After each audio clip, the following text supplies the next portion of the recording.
Ana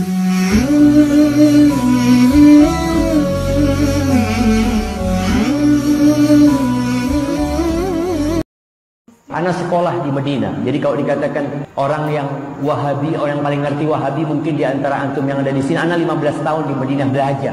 Kita belajar semua aliran di situ. Semua madhab kita pelajari. Kita belajarnya udah yang namanya fiqhul muqaranah, perbandingan. Bukan lagi dicekokin yang oh harus kayak gini. Enggak. Kita itu punya Al-Quran dan punya Sunnah. Dan kita punya ulama-ulama yang telah banyak memberikan andil buat kita, berandil dalam menyimpulkan hukum-hukum. Itu yang dipelajari di dalam mazhab Syafi'i, mazhab Hambali, mazhab Hanafi dan mazhab Maliki. Bahkan Saudi sekarang lajnah daimah. Majelis ulamanya itu dari 4 mazhab itu ada. Majelis ulamanya dari 4 mazhab ada. Ada yang Hanafi, ada yang Maliki, ada yang Syafi'i, dan ada yang Hambali. Cuma itulah kebencian kepada Al-Quran dan Sunnah kadangkala yang membuat orang jadi buta.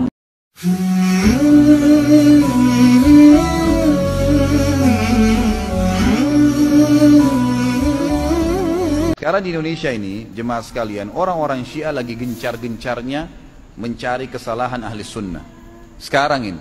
Dan subhanallah, perilaku mereka di Indonesia persis perilaku mereka di Yaman.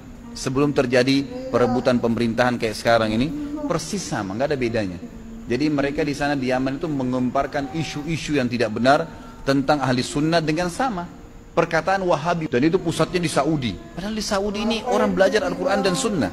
Pusatnya Nabi Muhammad SAW 13 tahun di Mekah, 10 tahun di Madinah. Dan sampai hari ini sunnah Nabi SAW masih dijaga, masjidnya masih ada, ya. Kemudian ajaran-ajarannya masih semua sempurna. Dari mana kita bisa mempelajari kalau bukan dari tempat lahirnya Nabi dan tempat meninggalnya Nabi SAW? Apakah antum pikir Indonesia bisa lebih hebat agamanya daripada Saudi? Kan tidak mungkin. Maksud saya kota Madinah dan Mekah ya, sumbernya di sana, gitu kan? Tidak mungkin itu.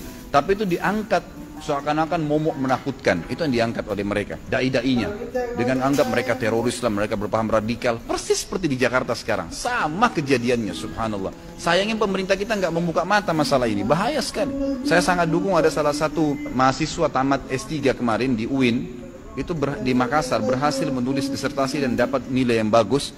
Itu dia tulis Syiah mengancam, ya, mengancam NKRI. Memang betul itu, dan itu terjadi. Mereka memang seperti itu. Pada saat mereka, pemerintah sudah nangkapin ahli sunnah, sampai banyak masjid ditutup, rumah-rumah tahfidz Quran ditutup, dai-dai dikejarin, dipenjarain semuanya, mereka membalik menguasai pemerintahan. Itu yang terjadi. Akhirnya pada saat pemerintah sudah dikuasain, semua masjid dibakar, dirusak, wah penghafal Quran banyak dibunuh, udah luar biasa deh pokoknya. Makanya pada saat Presiden Yaman sadar, dia baru menyurat ke 6 negara Teluk untuk minta bantuan. Nah, masuklah Raja Salman membantu sekarang. Banyak orang tidak paham masalah itu, gitu kan? Ini bahaya sekali. Jadi kalau yang di Wahabi yang sering dilempar-lemparkan, dan saya tahunya itu sekarang. Istilah Wahabi ini tidak ada lain kecuali itu. Semua yang dari Saudi dianggap Wahabi, kan gitu. Karena di sana itu orang menjalankan sunnah yang murni. Pengajian saya sering dikatakan, oh pengajian Ustaz Harun pengajian Wahabi. Kalau emang pengajian yang antum dengar dari awal tadi 2 jam dan setiap hari antum tiap minggu antum datang, qala Allah, qala Rasul, begini pendapat ulama, kita jelaskan antum anggap ini Wahabi. Inilah pemahaman yang benar. Al-Quran dan Sunnah yang disampaikan.